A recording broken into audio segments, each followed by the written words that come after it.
There is a certain kind of silence that enters a man's life.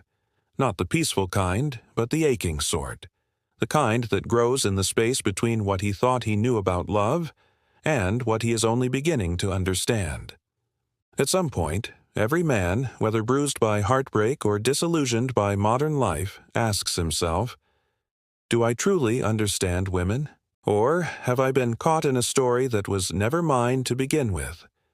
Carl Jung, one of the founding fathers of modern psychology, believed that the soul of a man is not whole without his feminine counterpart. Not the external woman, but the inner one, the anima. But here it's the dark truth.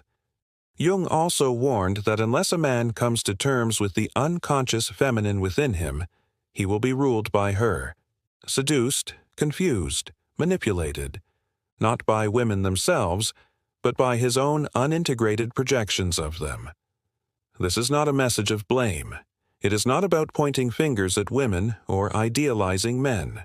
Instead, this is an excavation, a psychological journey down into the roots of misunderstanding, myth, and inner division.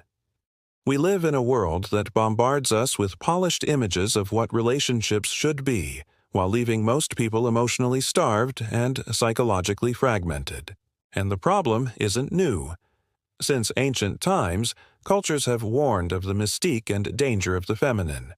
From Eve's temptation to Pandora's box from the sirens of Homer's Odyssey, to the destructive allure of the femme fatale in noir films, woman has often been portrayed as a mystery to solve a danger to avoid or a prize to win, rarely as a mirror reflecting a man's own unconscious self. Jung flipped this on its head. He suggested that the woman a man sees, especially the one he obsesses over, falls in love with too quickly, or fears uncontrollably, is rarely who she really is. Instead, she is the face of something inside him, a neglected image, a longing, a shadow. This truth is hard to swallow. It means that many of us are not falling in love with people, but with fantasies. Not building relationships, but negotiating traumas. And until a man sees this clearly, he is not free. He is haunted. This is not just psychology. This is soul work. And in a time when relationships are collapsing, masculinity is in crisis, and loneliness runs deeper than ever, we need this conversation. Not to win a gender war, but to stop waging one within ourselves. So let's begin there, with Jung, with the archetypes, with the pain that has no name, and the wisdom buried beneath it. To understand what Jung really meant when he warned of the unconscious feminine, we have to go far back, beyond psychology. We have to look at the stories humanity told itself long before Freud ever picked up a pen. Because how a culture tells the story of women is also how it shapes the soul of its men. In nearly every ancient civilization, the feminine was not merely a gender.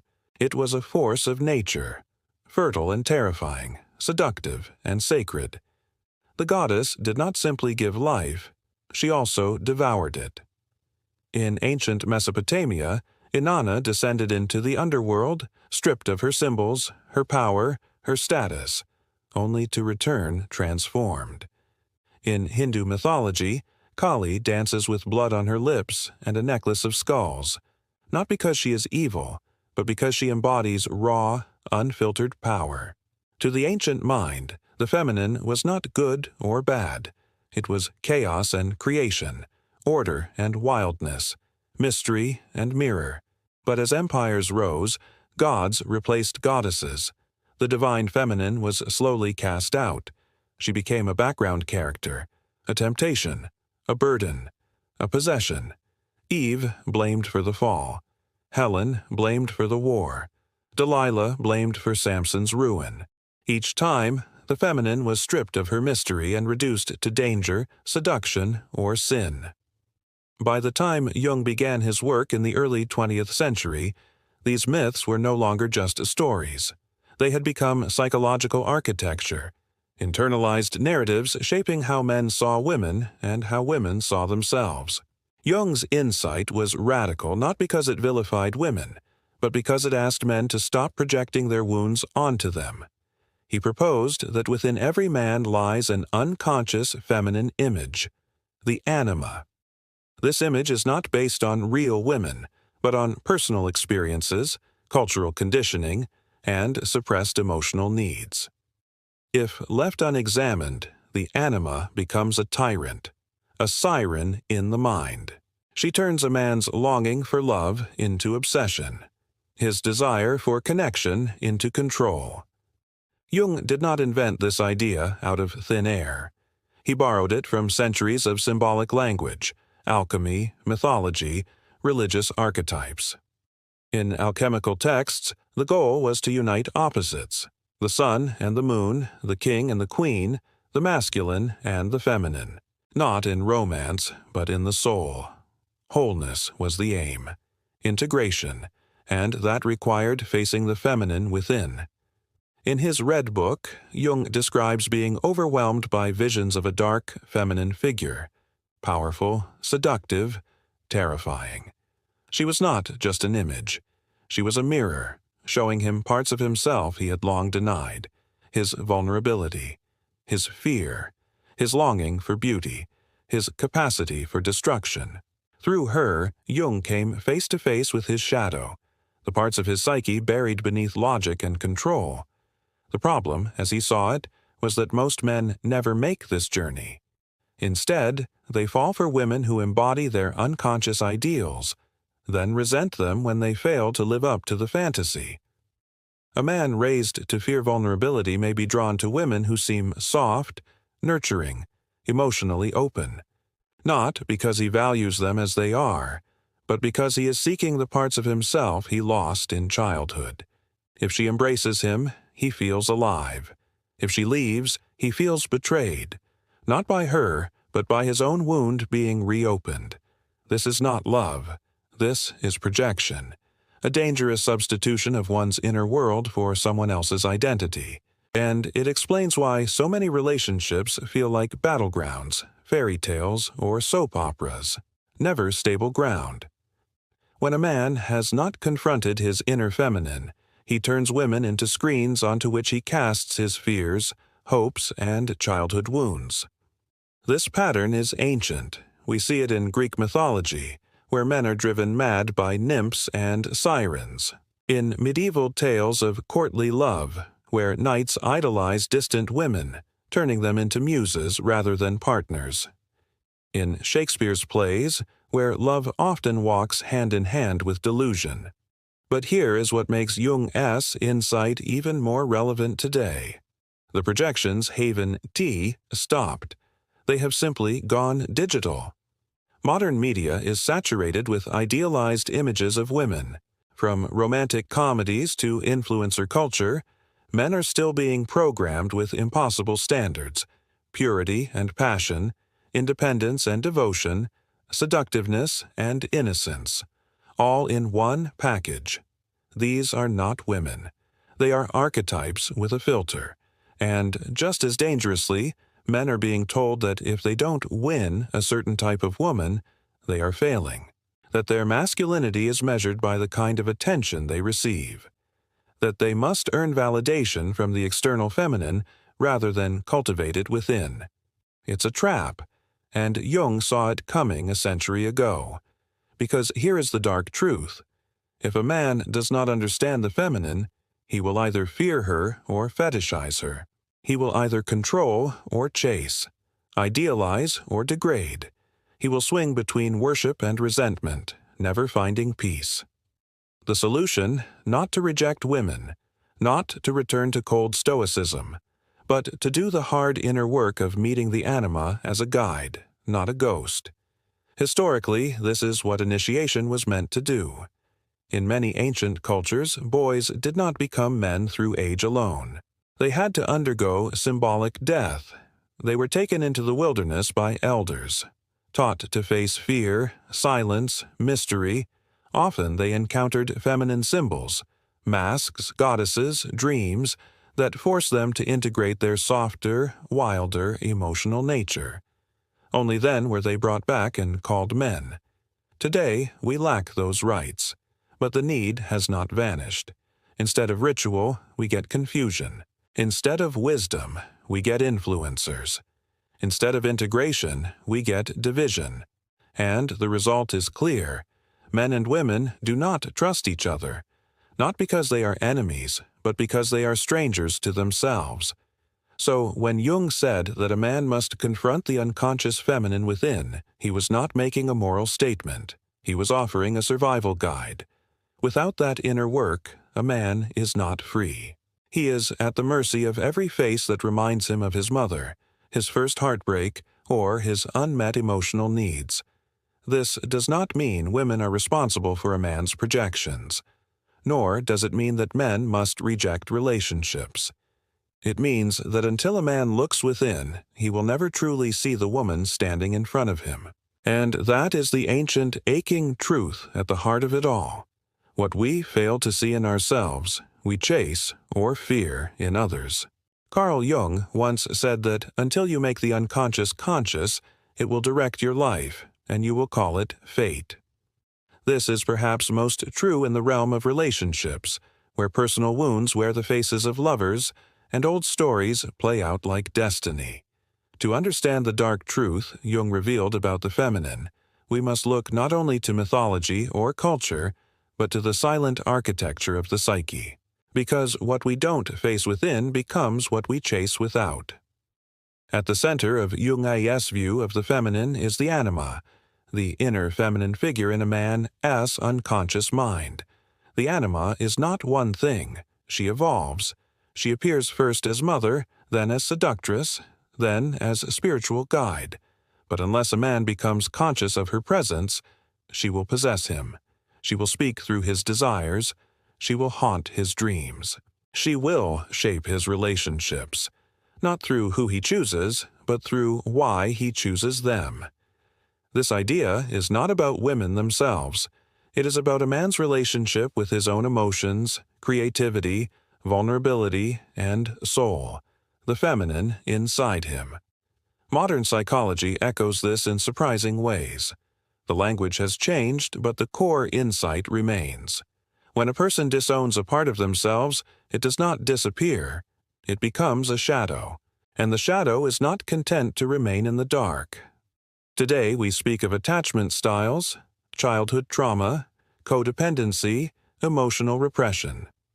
These are the clinical terms for what ancient wisdom once called inner division. The man who was never allowed to cry becomes the one who seeks comfort in the arms of women who will do his emotional work for him. The boy who learned that love must be earned becomes the adult who chases validation in relationships that echo his childhood pain. Jung saw this long before it became part of therapy culture. He warned that a man who has not faced his anima will be drawn again and again to women who reflect her darker aspects. He may find himself intoxicated by drama, mystery, even cruelty, not because he desires suffering, but because his inner world is trying to get his attention. The outer woman becomes the messenger. In this light, the dark truth is not that women are deceptive or dangerous. The truth is that a man's mind can deceive him through the image of a woman. If he has not faced the part of himself that longs for connection, he may confuse control for love. If he has not grieved his unmet needs, he may demand that his partner fill the role of therapist, mother, or savior. This is what Jung meant when he said that a man possessed by the anima becomes moody, fragile, and confused. He falls in love easily, but not deeply. He worships, but does not understand. He feels, but does not integrate. And worst of all, he blames the woman for the chaos that actually began within himself. But there is another layer, a more difficult one, because just as the Anima can seduce a man into fantasy, she can also become his teacher, if he is willing to listen. In dreams, she may appear as a guide, a muse, a voice of intuition.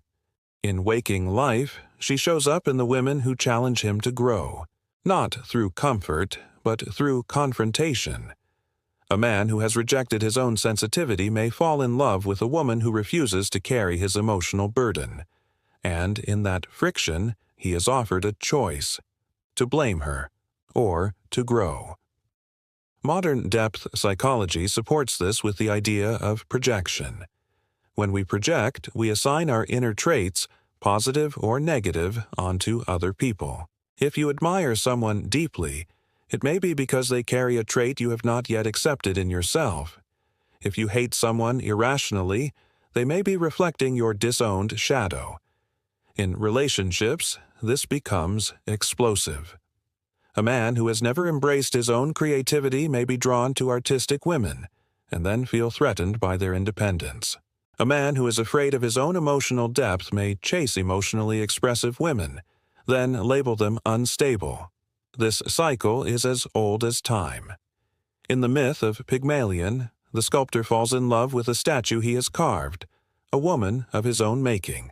But real women are not statues. They move, they change, they have needs. And when they do not match the internal script, many men feel betrayed, not by the woman, but by the collapse of their illusion.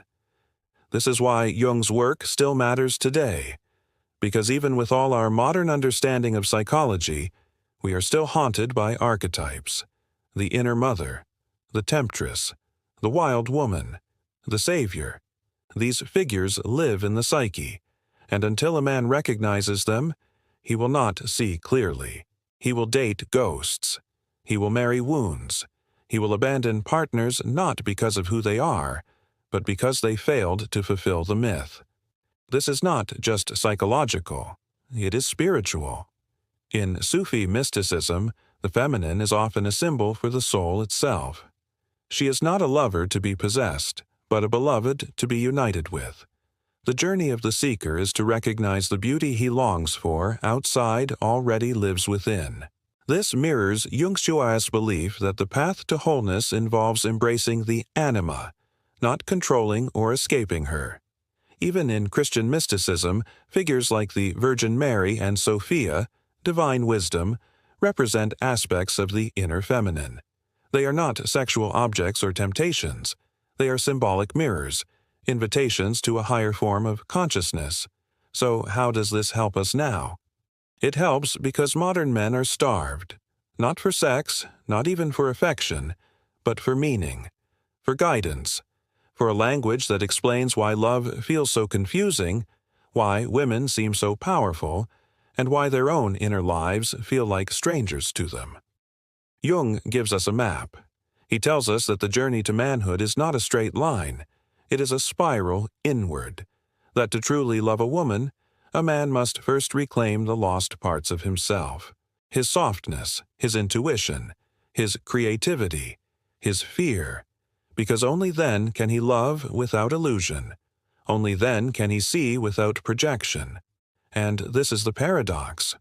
The more a man integrates the feminine within, the less he is ruled by women outside, not because he rejects them, but because he no longer needs them to complete him. He meets them as equals, mirrors, fellow travelers. This is not what modern culture often teaches. We are told to perform masculinity, not embody it, to win women, not understand them, to avoid vulnerability, rather than befriend it. But true strength, as Jung saw, is not in dominance or detachment. It is in integration, in the courage to face one's own psyche, in the humility to admit that the problem is not always out there. Sometimes the chaos we see in others is the message our own soul has been sending for years. Carl Jung, The Dark Truth About Women. Every man must know. There is a moment, quiet, piercing, almost unnoticeable, when a man realizes that the drama in his life is not random, that the chaos of his relationships, the confusion in his mind, the bitterness in his heart, it is not about others. It is about him. This moment, when it comes, is devastating, but it is also sacred, because it marks the beginning of responsibility, of awakening. Carl Jung's work and its modern echoes bring us here to a sobering truth. When a man does not understand the feminine forces within and around him, his life begins to spiral. Not outwardly at first. On paper, things may look fine. He may be in a relationship. He may have success. He may even believe he has control. But inside, something frays, quietly, slowly, until it erupts. And when it does, the consequences cut deep. Let us begin with relationships. A man unaware of his projections will unconsciously attract partners who match the image of the unresolved anima. At first, this feels like magic. There is chemistry, fire, obsession. But it is not love. It is a reenactment. He is not seeing her.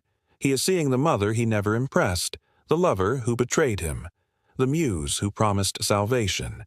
And when she fails to play the role, resentment grows. He may become cold, distant, irritable. Or he may chase harder, clinging to someone who no longer brings him peace. The relationship begins to rot from within, not because the woman is flawed, but because she was never meant to carry the weight of his unconscious. And often, both people suffer. She feels unseen. He feels abandoned. Neither understands why, and so the pattern repeats. New face, same pain. Different woman, same wound. Over time, this erodes not just love, but trust. Trust in self, in intimacy, in meaning. The man may come to believe that all women are dangerous, that love is manipulation, that connection is a trap. Cynicism hardens like armor, but it does not protect. It isolates. Jung called this the inflation of the ego. When we refuse to confront the unconscious, we defend against it with pride. We pretend we know. We pretend we are strong. But inside, we are fragmented. This fragmentation spreads beyond romance. It enters friendships, work, identity.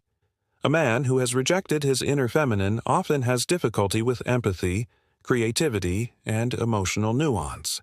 He may bury himself in work, seeking validation through status, or he may seek control in other ways.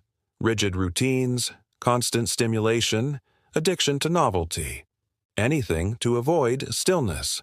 Because in the silence, the real issue returns, the voice within.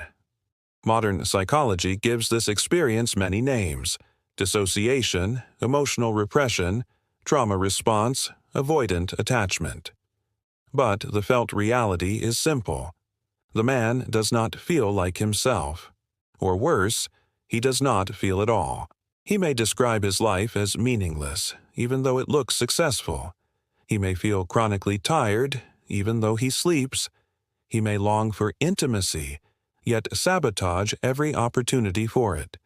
This is not failure. It is disconnection. From self, from soul. And what happens when men stay in this state for years? They either collapse or they harden. Collapse can look like depression, anxiety, burnout. The soul, ignored too long, begins to break through the body. Panic attacks, fatigue, emotional breakdowns that seem to come from nowhere. But they are not random. They are messages, symptoms of something trying to be integrated. Hardening, on the other hand, looks like stoicism, but not the ancient kind, the shallow kind. A withdrawal into cold rationality, a hatred of vulnerability, a distrust of all things feminine, emotion, softness, intuition, chaos.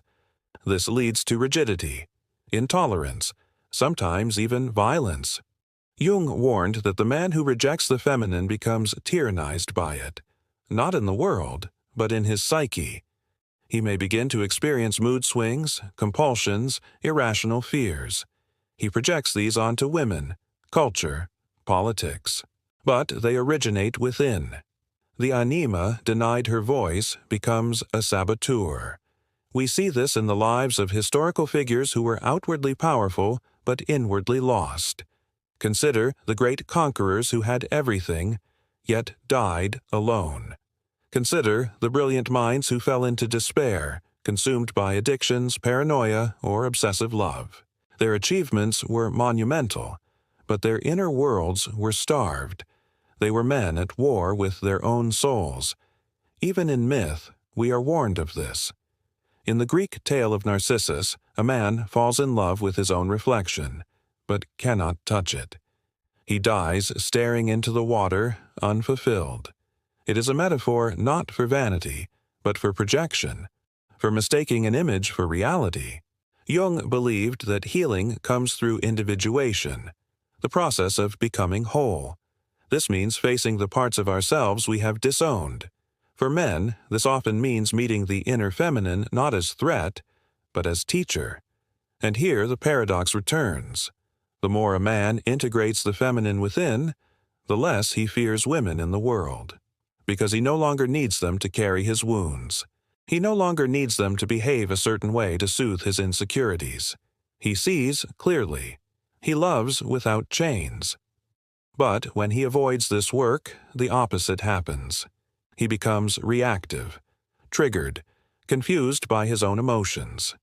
He may become obsessed with control, not because he is strong, but because he is scared.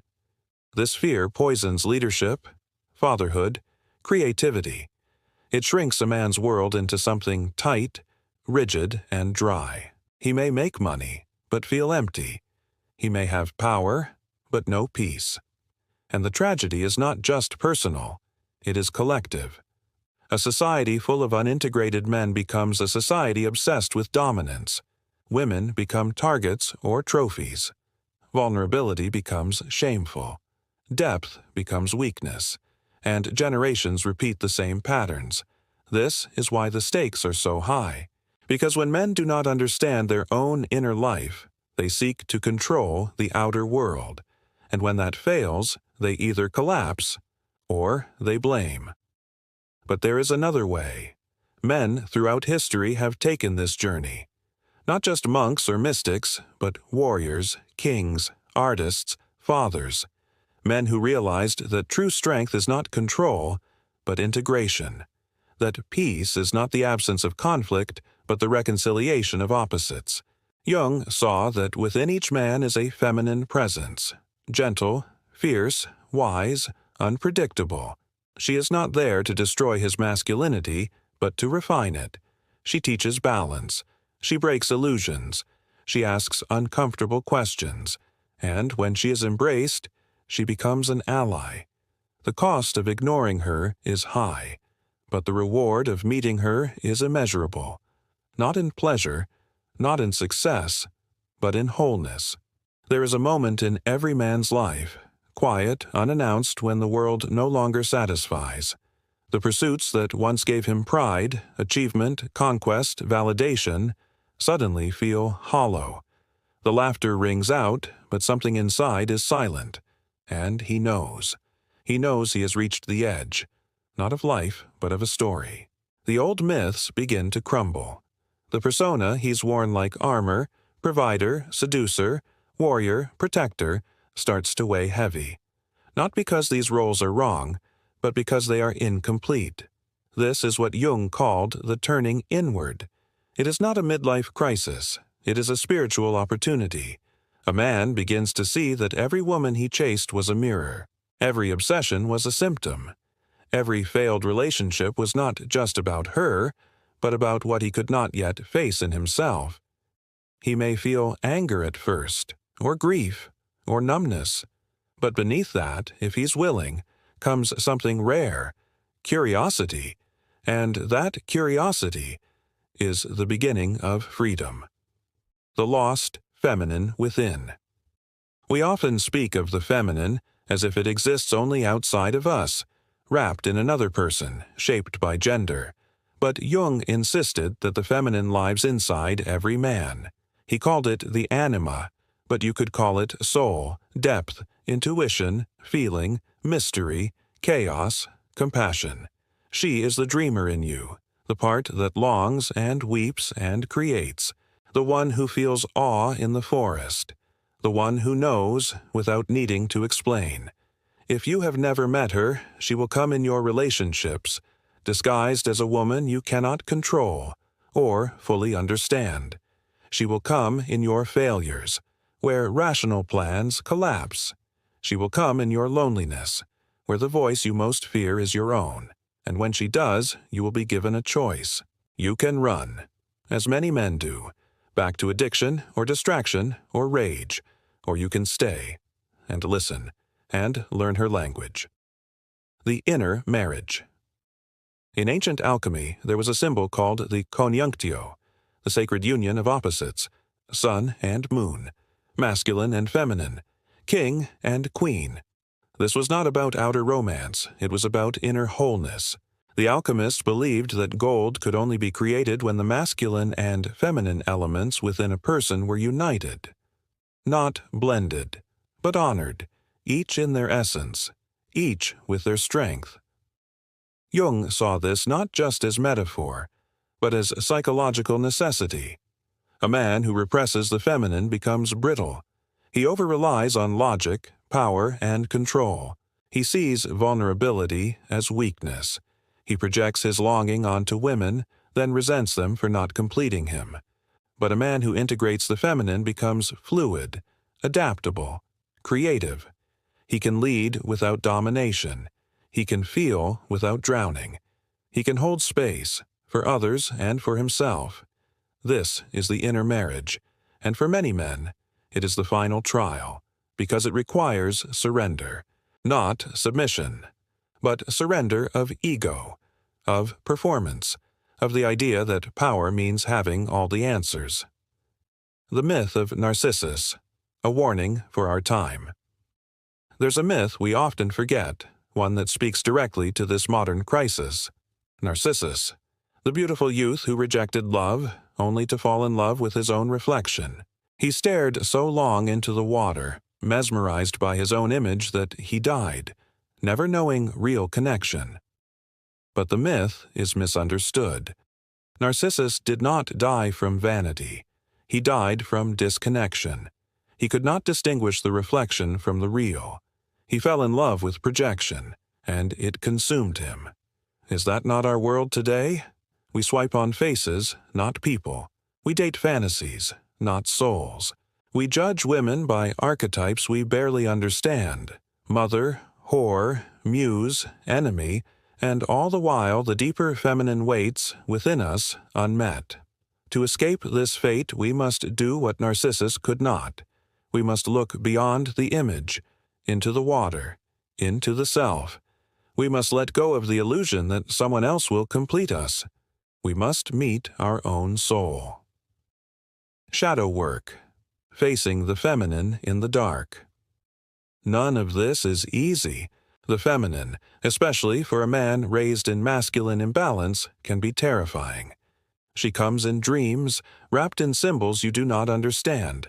She arrives in relationships, not to comfort, but to challenge. She forces you to feel, to slow down, to surrender certainty. This is why so many men reject her, not just in women, but in themselves. They laugh at therapy, avoid silence, distrust intuition. They live in their heads. They numb their hearts, but deep down, they know something is missing. To begin this work, you do not need to become soft. You need to become honest. Ask, what part of me have I labeled weak? What emotions do I judge in others but fear in myself? What kind of woman triggers me most, and why? What does my inner voice sound like when I am alone and silent? You may be surprised at what emerges: rage, grief, longing, beauty, confusion. Let it come. Shadow work is not about fixing yourself. It is about reclaiming what was exiled. And the feminine, whether she arrives as emotion, intuition, or the gaze of a partner, is the mirror that shows you what you left behind. Toward a new masculinity, the world is changing. The old models of manhood, dominate, suppress, succeed, are collapsing.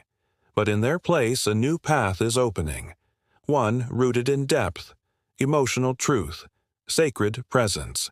This is not weakness, it is evolution, and it will be built not by perfect men, but by honest ones.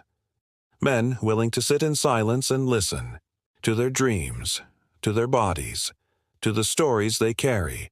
Men willing to cry when something beautiful breaks open. Men willing to protect, not to control, but to nurture life. The men who do this work, who face the feminine without flinching, become rare and powerful, not because they possess others, but because they possess themselves. A final reflection. If you take nothing else from this, take this. The feminine is not here to complete you. She is here to awaken you, and the man who welcomes her, within and without, does not become less. He becomes whole.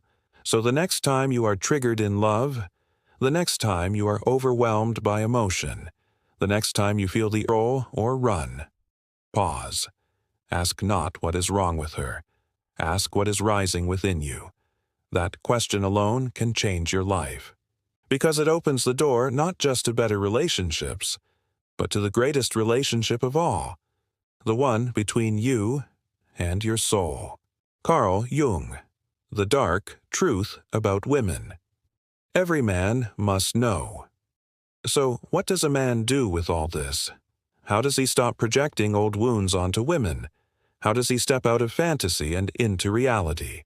How does he meet the feminine, not as something to control, seduce, or fear, but as a force of balance, creativity, and transformation? The answer is not found in one practice. It is not in a book, or a coach, or a spiritual retreat. The answer begins inside, with a willingness to look, not just at women, but at himself. Carl Jung called this inner process individuation. It is not about becoming perfect. It is about becoming whole. And wholeness comes not from addition, but from integration, from making peace with what has been rejected. So let us begin here, with 5 practices and mindsets that help a man face, integrate, and grow beyond the unconscious patterns that distort his view of the feminine. 1. Observe your projections. Every emotional overreaction is a clue. If a woman's independence makes you angry, ask why. If her silence makes you spiral, ask why. If her beauty captivates or confuses you, ask what you are seeing. Because often you are not seeing her. You are seeing a story. Keep a small journal, not to fix yourself, but to witness. Write what you feel in the moment. Then ask, is this about her, or is this about something older? This alone begins to break the trance, because projection only holds power when it remains unconscious. When it is seen, it begins to dissolve. 2. Reclaim the inner feminine. The anima is not just about women. It is the part of your psyche that feels, dreams, creates, intuits. When ignored, it becomes distorted, but when honored, it becomes a guide. Start by allowing softness. This might mean grieving what you never allowed yourself to grieve. It might mean spending time in nature without needing to achieve. It might mean making art, not for success, but for soul. Let your emotional world breathe. Let your inner life speak. Ask yourself, what parts of me do I call weak? Where did I learn that? Who would I be if I made space for them? Meditation, breathwork, somatic therapy. All of these can help, but they are not the destination. They are doors. The journey is inward, and the guide is already inside you. 3. Study archetypes, not just advice. Modern men are flooded with dating tips, red pill warnings, and pop psychology. Some of it may feel helpful in the moment, but it rarely transforms at the root. Jung's work and the mythologies he studied offer something deeper. They speak in symbols, in dreams, in stories that bypass the rational mind. Begin to learn the archetypes, not just of the anima, but of the lover, the warrior, the king, the magician. Notice which one you fear, which one you over-identify with, because when you understand the archetypes, you stop living blindly. You begin to see which myth you are living, and whether it still serves you. Consider keeping a symbolic journal. If a dream recurs, write it down. If a relationship triggers you, ask which archetype you are inhabiting. This kind of self-reflection builds psychological depth, and depth gives you freedom. 4. Embrace emotional complexity. There is a lie that still lingers in many cultures, that men should be simple, clear, and emotionally unshakable. But the truth is more nuanced. Real strength is not emotional silence. It is emotional literacy. It is being able to say, I feel rage and shame and desire and tenderness all at once, and none of it makes me less of a man. Carl Jung once said that until you make the unconscious conscious, it will direct your life, and you will call it fate. Emotional awareness is how we reclaim authorship of that fate. Instead of reacting, we respond.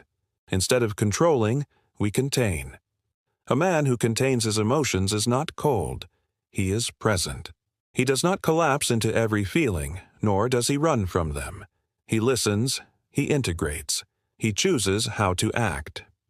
Therapy, especially depth-oriented or Jungian therapy, can help guide this process. So can conscious relationships with partners, mentors, or even male circles that honor growth over performance. 5. Rewrite the narrative. You were likely raised inside a narrative. Maybe it said that women are to be earned, or that love is a reward for success. Maybe it said emotions are weakness, or that being vulnerable makes you unsafe. Maybe it told you to win, to conquer, to dominate. But narratives are not reality. They are inherited scripts. And every man at some point must decide, will I keep playing this role, or will I write a new one? To rewrite the narrative, begin by naming it. Write a page titled, The Story I Was Told About Women. Let the truth come out. What you learned, what you feared, what you believed. Then write another page. The Story I Choose to Live Now. This is not about romantic fantasy.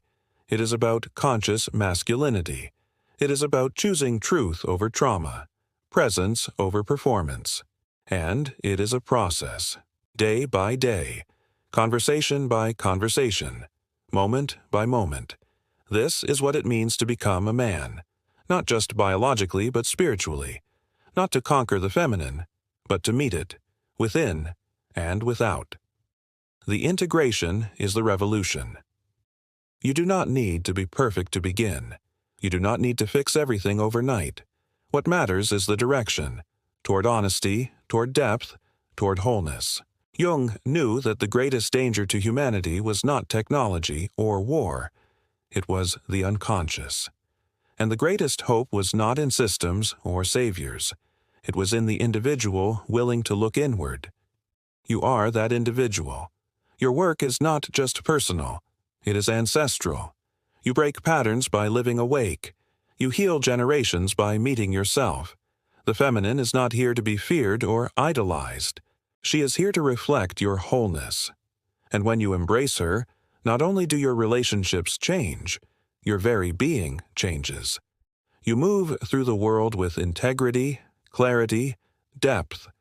You become the man you were not taught to be, but were always meant to become. So here we are, not at the end, but at the threshold of something deeper. This journey, through shadow and self, projection and pain, myth and memory, was never really about women. It was always about the man, about you, about how you see, feel, remember, react, imagine, and ultimately, how you love. Because what Carl Jung was really pointing toward, in all his vast symbolic language, was love. Not the romantic love of fairy tales, not the conditional love of transactions, but a love rooted in truth.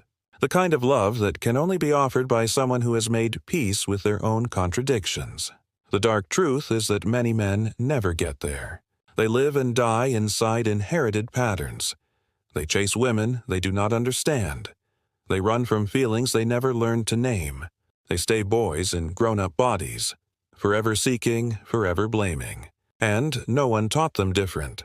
They were raised in silence, or in rage, or in homes where love was withheld and vulnerability was punished, where women were adored or feared, but never fully seen.